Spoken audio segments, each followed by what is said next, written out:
That's good. Good morning, folks, and welcome to the channel, or welcome back. And it's a bit early this morning, but hopefully the weather is better today because yesterday was freezing cold in the workshop. And we didn't got finished with rebuilding the suspension and the steering and the brakes, but almost. So in this episode, we're going to continue and hopefully really wrap it up. So what are we going to do? Well, we still need to install the cross bar between the two shock absorbers. So some people call it the anti-roll bar or the torsion bar. We still have to install that one. I still have to install the pedals, the brakes, the clutch and the gas throttle pedal. And then we'll have to install the master brake cylinders, both for the front and the rear, but also the master clutch cylinder. Hook it all up, flush out the hoses or the flex hoses that connect everything, and then bleed the brakes. Once we've done with that, we will then continue to work on the dashboard. There's still some work on the dashboard. We'll install it. We're going to add an extra switch to it and a rain light, because I'm missing a rain light on this car. We also need to install the temperature gauge that we decided to install. This was the 52mm gauge. And we'll install the steering wheel with the quick release that I got finally to work. And I think by then we should be almost finished with that part, and then we can start in the next episodes on the rear part. So I'm going to have my breakfast and then we'll continue shortly. So we're going to start this video with installing actually the steering wheel, and it's important that the steering wheel is properly installed, and therefore we'll have to connect the steering column to the rack and pinion spline. And the reason that you want to have the steering wheel horizontal once you're driving in a straight line is that you want to see your instruments once you're going on a straight line. You don't want to have the steering wheel like so, because then you will obscure the instruments. You want to have it horizontal like this. Now, you don't want to look at your instruments once you're going into a curve, because then you have to pay attention to your apex, you have to pay attention to the other cars, and you want to get through that curve as fast as you can. So that's why it's important to actually adjust the steering column on the spline of the rack and pinion, and you can rotate that a little bit, pull it off, put it a teeth further until that steering wheel is absolutely straight. I connected the steering column to the spline of the rack and pinion. And it's important when you do that connection that you select the right spline. I don't know if you can see it, because you can move this around a bit. First of all, you should make sure that your rack and pinion is in the middle position. So in other words, the wheels are pointing straight forward, the way you would normally be driving the car in a straight line. And then you want to position really your steering wheel and making sure that it's absolutely horizontal once you're driving in that straight line. So the bottom line is position your wheels in the center position first as you were driving straight forward, and that's what we've done in the previous video. And then you can connect the steering column to the right spline of the rack and pinion. Here we have the shaft, which is going all the way down, with a couple of cross joints all the way down to the spline of the rack and pinion. And this is my quick disconnect part, and I'm just going to put it on there just to see what the situation is for the moment. Alright, so this is about straight. So now I have to put my steering wheel up and see if this is going to fit with the holes, and see if it's horizontal, and that actually is. So this is now aligned fairly well.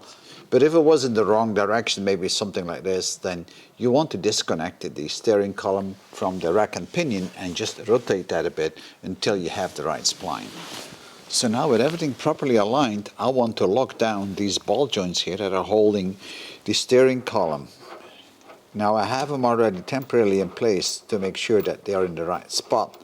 But I need to put some locking rings up, because you don't want this stuff to go loose on you. Let's put that up.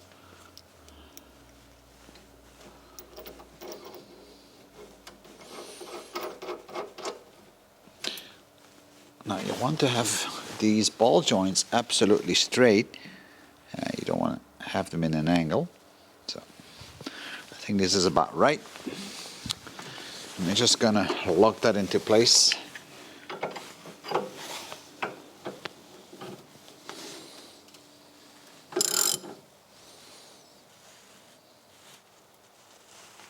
All right, so that's tight. And now we should be good. So now I can connect my quick disconnect, and then we can put the steering wheel up.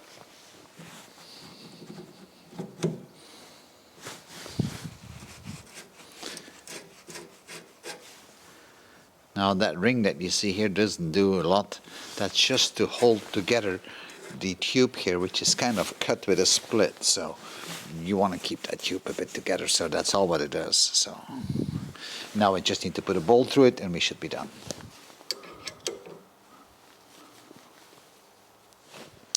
So now we can put the steering wheel up and everything should fall nicely into place. And I think it actually does.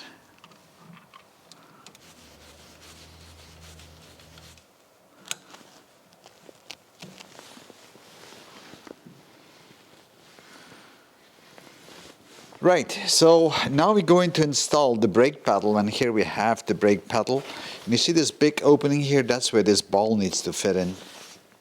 And the brake bias system is two rods. One rod is going to the rear master cylinder, and one rod is going to the front master cylinder.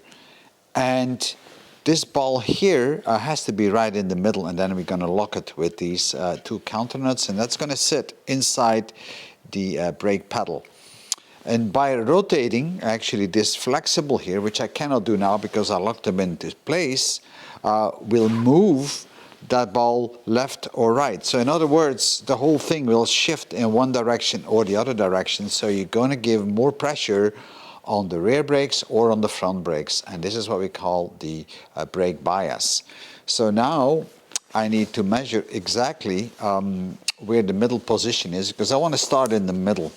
So the total rod is 11, so I need to move this guy to about 5.5. That should be about it. That's about the middle. It's just a good starting point. And with those two nuts, I'm just going to hold that kind of semi-ball in the middle. And that's it, basically. I'm now going to lock it down into place, and then we'll install it inside this opening here.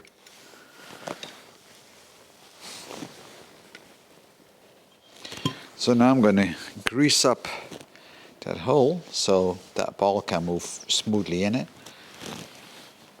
So I'm going to try to explain you how that works. So you can see now that the rod is sticking out on this side. That means that the ball is somewhere over there. If I rotate this flexible cable in the other direction, the ball is actually moving slowly towards the left side. And by doing so, the ball changes position, and then you have more or less pressure depending where the ball sits in that opening. So the closer the ball to the actual lever, the more force you apply. So this is how the balance is working. So I'm going to try to put the brake pedal in, so that you guys can actually see what I'm doing. It might be a little bit difficult, but let's see if it works. So first of all, I'm going to bolt it down.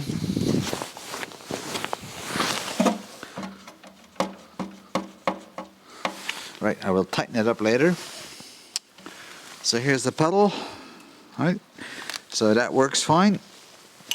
And then we have to run the bias cable all the way to the bias control, which is on the top of the dashboard, and that's where it needs to go. Alright, so that's long enough, and that can rotate, right? Yep, it can. That's good. So now I'll need to lock down this bolt, and then we'll install the two master brake cylinders. So the next step is to install the master brake cylinders, and I have two brand new ones.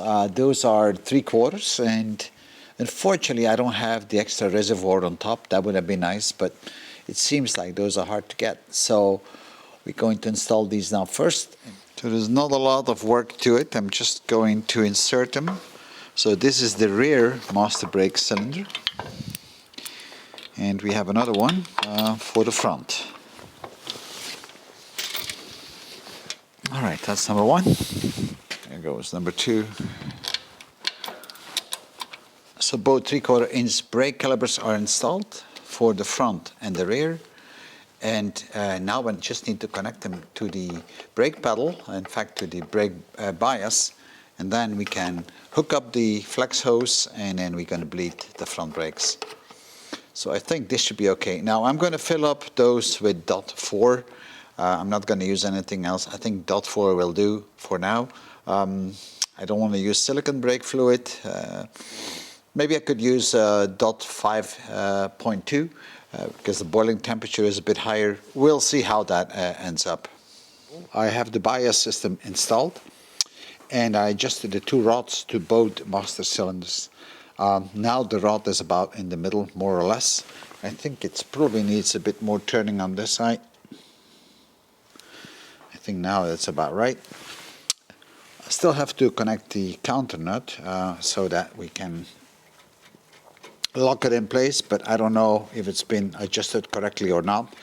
It looks like it, so I'm just going to put them up loosely, and then we'll check it all out, how it goes.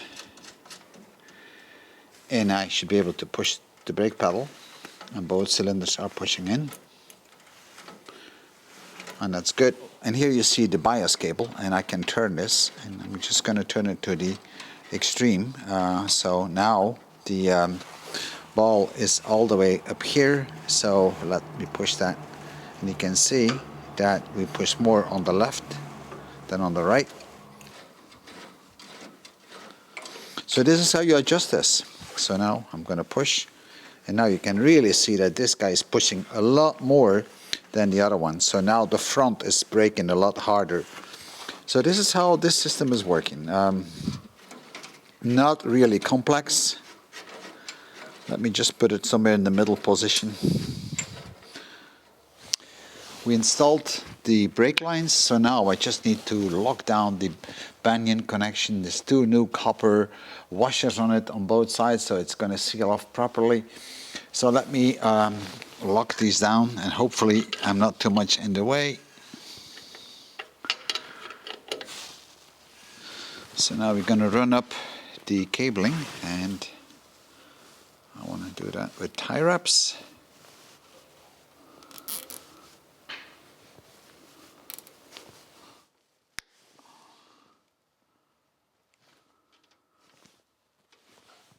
So now I'm going to try to flush the brake lines by putting some .4 brake fluid into the master brake cylinder for the front brakes, to press the pedal a few times so we flush out these hoses, and then we'll see how we carry on with this. So let me put some brake fluid in, and then we'll see what comes out of it.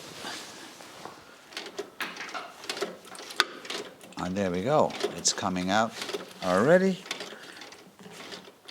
So here's the banyo, and now we just need to connect the flex pipe to it. I'll put the washer up, and now all we need to do is bolt that in there.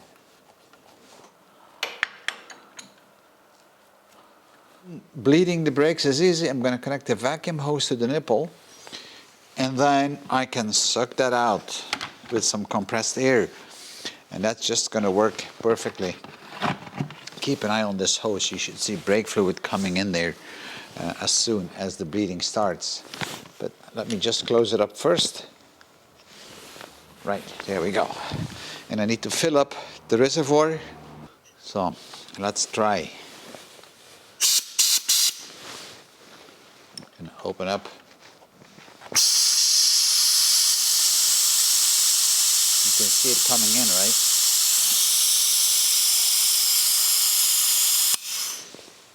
So I'm going to go to the other side because I have to fill up the reservoir every so often. I will control the vacuum, and I will fill up the brake fluid at the same time.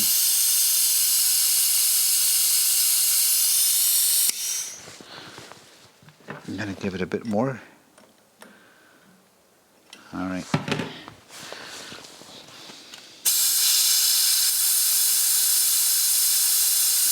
And that's the best way to bleed brakes. So if you wonder where all this brake fluid went, well, that's going into this container. So you hook up your air hose to this device. The air flows through it, it creates a vacuum, and it sucks out through this white hose here, which you have right here. It creates a vacuum, and it sucks actually your braking fluid out of your reservoir, through the tubes, through the caliper, out of it. And that's an easy way to do it. So now I'm going to do the other side. Going to top it up just a little bit, close it up, and then we give it a try.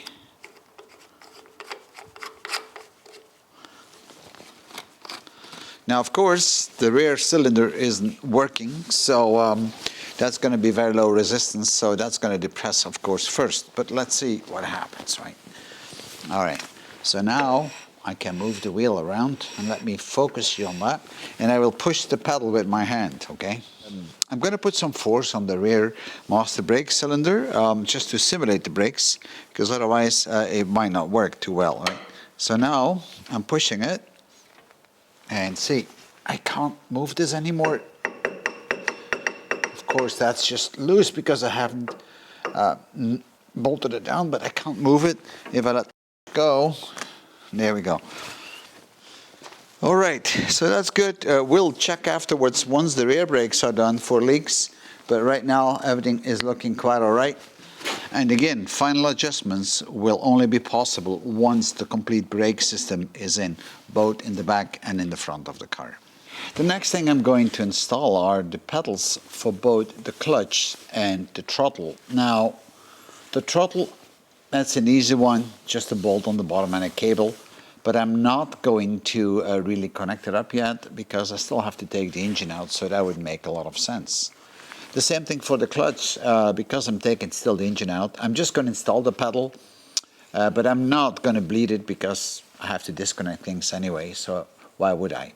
So let me do that and then I'll show you. And again, it's very simple. It's just the bolts through a support on the floor, and that's it really. Of course, I will have to put up the master cylinder for the clutch, but that's the one we still have, so we're going to reuse that one because that one is really working pretty well. So let me do that, and once we've done with this, then we're going to work on the anti-roll bar, which we still have to put in for the shock absorbers. I haven't done that last linkage, and then we'll put up the dashboard, and by then we should almost be done. The next thing that needs to go in is the anti-roll bar, and here is that part. And for that, I already put one part up because I would have been in your way, guys, anyway. But now I need to release it a bit because I can't get the other side in. So this is kind of an anti-roll bar, and they're also numbered, the parts, like the other ones. And it's a little bit tough to get it in and try to catch it on camera at the same time. Let's see if this is going to fit.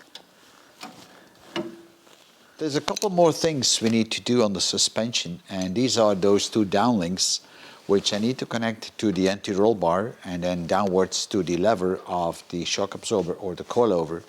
So that's going to take me a few minutes, and I'm going to try to tape it, but it might be hard to see it because it's all the way inside the cockpit. But let me try anyway. Meanwhile, I have already installed the pedals, and that was pretty easy and straightforward. And once we've done with this, then we're going to do some work on the dashboard. We're going to install the temperature meter and an additional switch for the rain light. But let me put this stuff up first. This is the anti-roll bar, and I'm going to install the downlink towards the lever of the shock absorber. And that's just screwing it in and then connecting it in the bottom. In the back you can see all three the pedals. In the middle, of course, we got the brake with the bias on it, and then on the left we got the clutch, and on the right we have the throttle. Left and right we got the coilover and the lifting arms. The steering wheel is something we can remove very quickly, so it makes in and out of the race car very easy. Of course, I'm going to be a little bit in your way now, but I just pull that ring and I take it off. Pretty simple, very straightforward. And then we can put it back on, but I have to be in the way, guys, to do it, because otherwise I can't put it on. There we go. So now the time has come for the dashboard, and you might remember that we actually trialed the dashboard before. We added the start button, we added an ignition switch, and also the bias switch. But I figured out that I don't have a rain light, so I got myself an LED rain light, and for that I'm going to need an additional switch that has to go onto the dashboard. The other thing we had is that the dashboard itself with the RPM and the speedometer and a lot of other indicators actually had a spider on it. And it took me a hell of a time to find a replacement, but I got a replacement. And this is the new part that I got. Well, it's not really new, it's a second-hand part, and I was able to find one. I don't know if it's going to work or not, but we'll put it in very shortly. And then finally, we also got a video temperature meter that we will have to install into the dashboard. So let me start with the video meter, then we'll install the dashboard onto the frame, and then we continue with installing all the rest. So here we have the dashboard, and the meters from video are very handy. They have this big screw in the back, so no more longer fiddling with these brackets and small connectors. So I'm just going to put that in and then hook it up in the back, and we should be good to go on this one, except of course the connectors, which I cannot connect all of them because we are not ready yet in the back of the car with the temperature sensor. Now I opted to go for an electronic version and not a mechanical version because it makes it easier for the sensor. All right, so I think this looks straight, so that's good. So let me put the dashboard up and then we can see.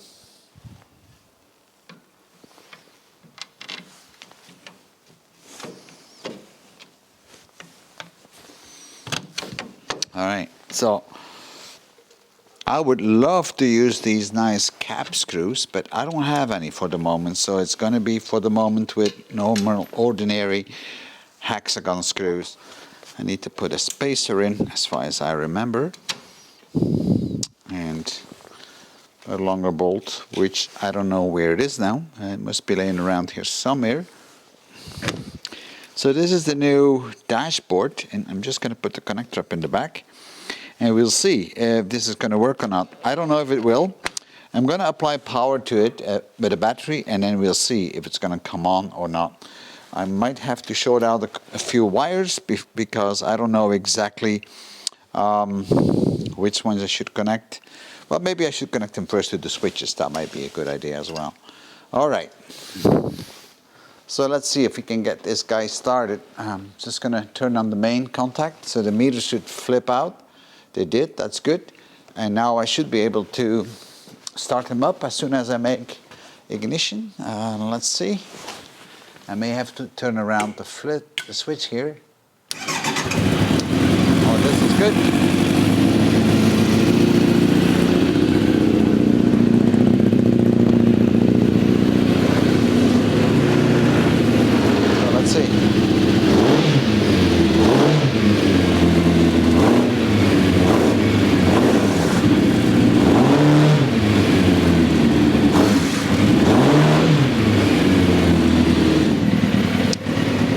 So I lowered the idle a bit, but of course the engine still needs to be tuned, right?